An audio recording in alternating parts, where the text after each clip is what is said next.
मीरा भाईंदरमधील मीरा रोडवरील pleasant park परिसरात रात्री 3:30 वाजेच्या सुमारास लागलेल्या भीषण आगीमुळे परिसरात चांगलीच खळबळ उडाली। अचानक भडकलेल्या आगीने काही क्षणातच रौद्र रूप धारण केल्याने नागरिकांमध्ये प्रचंड भीतीचे वातावरण निर्माण झाले होते।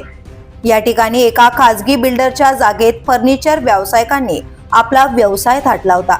घरगुती वापरासाठी लागणारे विविध प्रकारचे फर्निचर विक्रीसाठी ठेवलेले 12 ते 15 व्यावसायिकांचे स्टॉल्स येथे होते। आज पहाटे 3:30 वाजेच्या सुमारास अचानक आग लागली आणि त्या आगीने अल्पावधीतच उग्र स्वरूप धारण केले। या घटनेची माहिती मिळताच मीरा भाईंदर महानगरपालिकेच्या अग्निशमन दलाने तात्काळ घटनास्थळी धाव घेतली।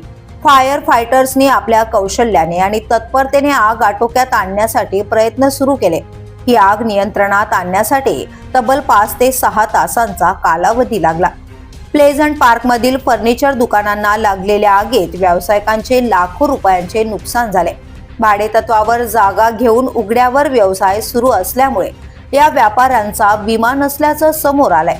त्यामुळे 12 ते 15 व्यापारी आणि त्यांच्यावर अवलंबून असलेल्या सुमारे 150 ते 200 लोकांच्या उदरनिर्वाहाचा गंभीर प्रश्न निर्माण झालाय। या नुकसानग्रस्तांना शासनाकडून नेमकी कोणती मदत मिळणार याकडे आता सर्वांचे लक्ष लागले। महानगरपालिकेच्या अग्निशमन विभागाने आणि पोलिसांनी युद्ध पातळीवर काम केल्यामुळे पुढील मोठा अनर्थ टळला। आगीच्या रौद्र स्वरूपामुळे परिसरातील इमारतींनाही आग लागण्याची शक्यता निर्माण झाली होती। मात्र अग्निशमन दल आणि नागरिकांनी वेळेवर दक्षता घेतल्याने मोठा धोका टळला। या घटनेत आर्थिक नुकसान मोठ्या प्रमाणावर झाले असले तरी सुदैवाने कोणतीही जीवितहानी झालेली नाही। सकाळी पोलिसांकडून पंचनामा आणि फिर्यादीची प्रक्रिया सुरू झाली।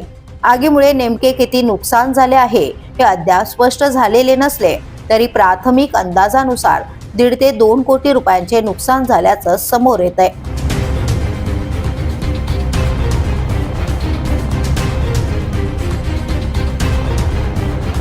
Sonali Patil, the police news bureau, Mira road.